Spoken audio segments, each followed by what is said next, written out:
Oke, assalamualaikum warahmatullahi wabarakatuh. Selamat datang di Ibnu Mansur Channel. Pada video kali ini, saya akan berbagi materi pedagogik. Materi ini dipersembahkan untuk para pejuang P3K yang akan melaksanakan ujian pada tahun ini. Saya doakan mudah-mudahan teman-teman yang melihat video ini bisa lulus menjadi ASN, jadi guru P3K tahun 2021 ini. Allahumma amin. Sebelumnya silakan yang berbaik hati untuk tekan tombol subscribe, like, dan jika perlu komentar, ya, tambahkan komentar teman-teman semuanya. Ya, langsung saja pada pertemuan video kali ini saya akan memberikan tentang teori belajar. Sebelum ke teori belajar, kita harus paham apa yang dinamakan dengan pembelajaran. Pembelajaran merupakan proses kegiatan belajar mengajar yang juga berperan dalam menentukan keberhasilan belajar siswa, yaitu yang dinamakan dengan pembelajaran. Kemudian kita masuk ke pengertian teori pembelajaran. Teori pembelajaran adalah suatu teori yang menawarkan panduan eksplisit bagaimana membantu orang belajar dan berkembang lebih baik. Jenis belajar dan pengembangan mencakup aspek kognitif, emosional, sosial, fisikal, dan spiritual. Itu yang dikemukakan oleh Ray Glatz pada tahun 1999. Sedangkan proses pembelajaran adalah proses yang di dalamnya terdapat kegiatan interaksi atau hubungan antara guru dengan siswa dan komunikasi timbal balik yang berlangsung dalam situasi edukatif untuk mencapai tujuan belajar. Pendapat itu disampaikan oleh Rustaman. Kemudian kita ke macam teori belajar. Ya, di sini yang akan saya sampaikan ada 4 macam teori belajar. Yang pertama, teori belajar behavioristik. Yang kedua, teori belajar kognitivistik. Yang ketiga, teori belajar konstruktivistik. Yang keempat, teori belajar humanistik. Oke, langsung saja kita ke teori belajar yang pertama, yaitu teori belajar behavioristik. Belajar merupakan perubahan perilaku manusia yang disebabkan karena pengaruh lingkungannya. Ya, jadi sangat jelas pengertian belajar menurut teori belajar behavioristik adalah perubahan perilaku manusia yang disebabkan karena pengaruh lingkungannya. Yaitu pengertian dari teori belajar behavioristik. Dan belajar merupakan perubahan tingkah laku sebagai akibat dari adanya interaksi antar stimulus dan respon. Ya, teori belajar ini juga biasa disebut dengan teori belajar SR, ya, atau stimulus dan respon. Psikologis artinya bahwa tingkah laku manusia dikendalikan oleh ganjaran atau reward dan penguatan atau reinforcement dari lingkungannya. Ya, kemudian ada pun ciri-ciri teori belajar behavioristik. Yang pertama, mengutamakan unsur-unsur dan bagian kecil. Nah, jadi pada ciri teori belajar behavioristik mengutamakan unsur-unsur dan bagian kecil. Nah, jadi mengutamakan hal-hal yang kecil. Unsur sekecil apapun diutamakan pada teori belajar behavioristik ini. Kemudian bersifat mekanistis. Selanjutnya menekankan peranan lingkungan. Keempat, mementingkan pembentukan reaksi atau respon. Yang kelima, menekankan pentingnya latihan. Ya. 6. Mementingkan peranan kemampuan dan hasil belajar. Yaitu tadi tentang ciri teori belajar behavioristik. Kita lanjut ke implikasi atau penerapan teori belajar behavioristik. Kegiatan belajar ditekankan sebagai aktivitas mimetik yang menuntut peserta didik untuk mengungkapkan kembali pengetahuan yang sudah dipelajari. Sedangkan untuk penyajian materi pelajaran mengikuti urutan dari bagian-bagian ke keseluruhan. Ya, bisa dibilang khusus ke umum. Dan bisa diberikan atau disampaikan menggunakan PowerPoint dan multimedia. Pembelajaran dan evaluasi menekankan pada hasil dan evaluasi menuntut satu jawaban benar. Ya, biasanya pada proses pembelajaran atau kegiatan belajar mengajar pada teori belajar behavioristik ini memberikan evaluasi menuntut satu jawaban benar, ya, atau dengan kata lain pilihan ganda. Kita lanjut ke teori belajar yang kedua, yaitu teori belajar kognitivistik. Apa itu teori belajar kognitivistik?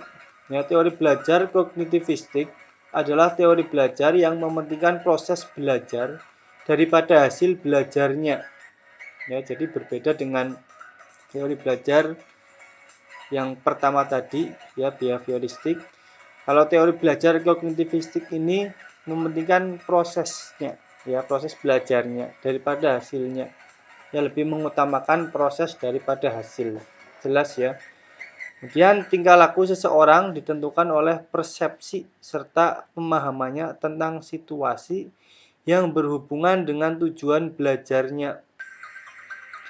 Belajar merupakan perubahan persepsi dan pemahaman yang tidak selalu dapat terlihat sebagai tingkah laku yang nampak. Kemudian menurut teori belajar kognitivistik, belajar dipandang sebagai usaha mengerti sesuatu yang dilakukan secara aktif oleh peserta didik. Keaktifan itu dapat berupa mencari pengalaman, mencari informasi, memecahkan masalah, mencermati lingkungan, atau mempraktikkan sesuatu untuk mencapai tujuan tertentu. Ya, adapun teori-teori atau tokoh-tokoh teori kognitif, pertama Jean Piaget, ada Jeremy Bruner, dan David Ausubel. Itu tentang teori belajar kognitivistik. Ya, kemudian kita lanjut ke implikasi belajarnya dalam teori belajar kognitivistik atau teori belajar kognitif. Dalam implikasi teori belajar kognitif, selama kegiatan pembelajaran berlangsung, keterlibatan peserta didik secara aktif sangat dipentingkan, ya, atau amat dipentingkan. Ya. Artinya dalam teori belajar kognitif mengutamakan, ya, adanya peran siswa yang aktif dalam proses pembelajaran. Kemudian untuk menarik minat dan meningkatkan retensi belajar, perlu mengaitkan pengetahuan baru dengan struktur kognitif yang telah dimiliki peserta didik. Materi pelajaran disusun dengan menggunakan pola atau logika tertentu dari sederhana ke kompleks. Kemudian perbedaan individual pada diri peserta didik perlu diperhatikan karena faktor ini sangat mempengaruhi keberhasilan belajar peserta didik. Nah, jadi perbedaan individu pada peserta didik harus diperhatikan oleh pengajar, ya, atau guru. Karena hal ini atau faktor ini sangat berpengaruh terhadap keberhasilan belajar peserta didik tersebut. Nah, jadi dalam teori belajar kognitif, seorang guru harus memahami perbedaan individu peserta didik, ya, agar terjadi proses belajar mengajar yang maksimal untuk peserta didiknya. Lanjut ke teori belajar konstruktivistik. Apa itu teori belajar konstruktivistik? Teori belajar konstruktivitis atau konstruktivistik memahami belajar sebagai proses pembentukan konstruksi atau pengetahuan oleh peserta didik itu sendiri. Karena pengetahuan dibentuk oleh peserta didik itu sendiri, maka peserta didik harus aktif selama kegiatan pembelajaran. Aktif berpikir menyusun konsep dan memberi makna tentang hal-hal yang sedang dipelajari. Tetapi yang paling menentukan terwujudnya gejala belajar adalah niat. Ya, artinya seorang guru menurut teori belajar konstruktivistik ya, itu harus memotivasi peserta didik agar gejala belajarnya timbul ya, rasa ingin belajarnya timbul oleh peserta didik itu dengan adanya niat yang tinggi untuk belajar. Ya, kemudian cirinya menurut Driver and Oldham adalah orientasi, elitasi, ekstrukturisasi, ide, penggunaan ide baru dalam setiap situasi dan review. Adapun tokoh aliran teori belajar konstruktivistik yaitu Vygotsky. Kemudian apa implikasi teori belajar konstruktivistik? Yang pertama, peran guru adalah membantu agar proses pengkonstruksian pengetahuan peserta didik berjalan lancar. Dan ini ada ciri khusus dari teori belajar konstruktivistik. Guru tidak mentransfer pengetahuan yang telah dimilikinya, melainkan membantu peserta didik untuk membentuk pengetahuan sendiri. Ya, jadi di sini sangat unik ya. Peserta didik dituntut untuk membentuk pengetahuan sendiri dan dituntut untuk lebih memahami jalan pikiran atau cara pandang peserta didik dalam belajar. Nah, jadi guru tidak menyampaikan pengetahuan kepada peserta didik, yang melainkan hanya untuk memahami jalan pikiran atau cara pandang peserta didik dalam belajarnya. Kemudian peserta didik diarahkan pada tugas-tugas autentik, mengkonstruksikan pengetahuan yang menggambarkan proses berpikir yang lebih tinggi, mengkonstruksi pengalaman peserta didik, dan mengarahkan evaluasi pada konteks yang luas dengan berbagai perspektif. Itu implikasi teori belajar konstruktivistik. Kemudian teori belajar yang selanjutnya itu teori belajar humanistik. Apa teori belajar humanistik?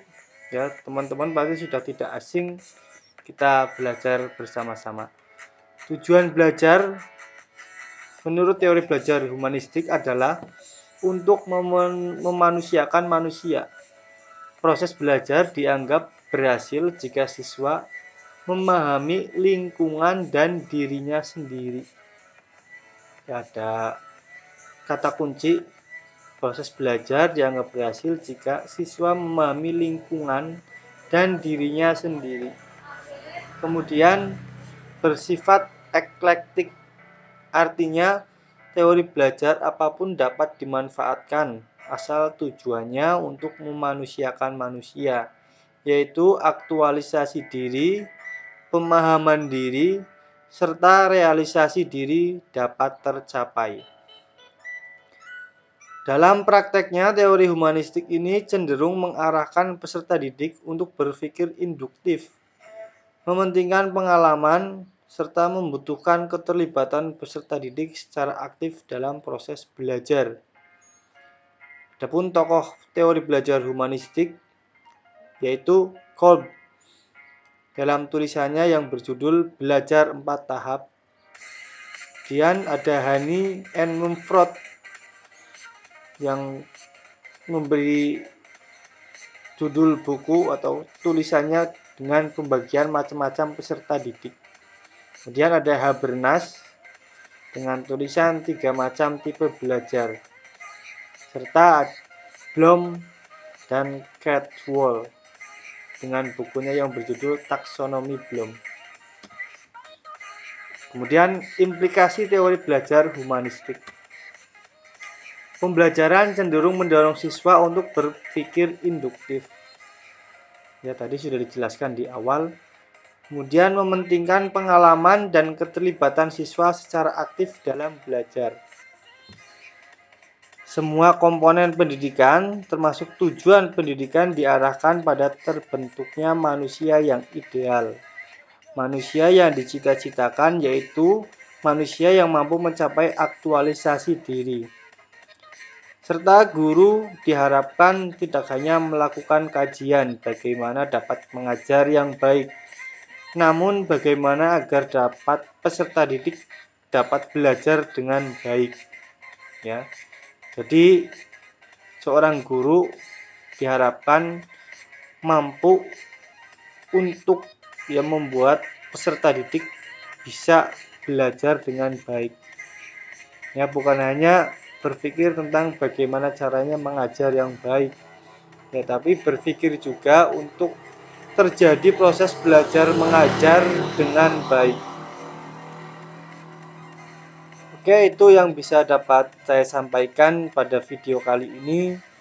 Jika ada pertanyaan, silakan berikan pertanyaan di kolom komentar. Dan terima kasih atas perhatiannya. Kita semangat belajar bersama-sama. Semoga kita semuanya, ya khususnya yang menonton video ini, bisa lulus menjadi ASN P3K guru. Sekali lagi, semoga kita semua, khususnya yang menonton video ini, bisa menjadi ASN yang amanah dalam menjalankan tugas di tahun 2021 ini. Amin. Terima kasih atas perhatiannya. Assalamualaikum warahmatullahi wabarakatuh.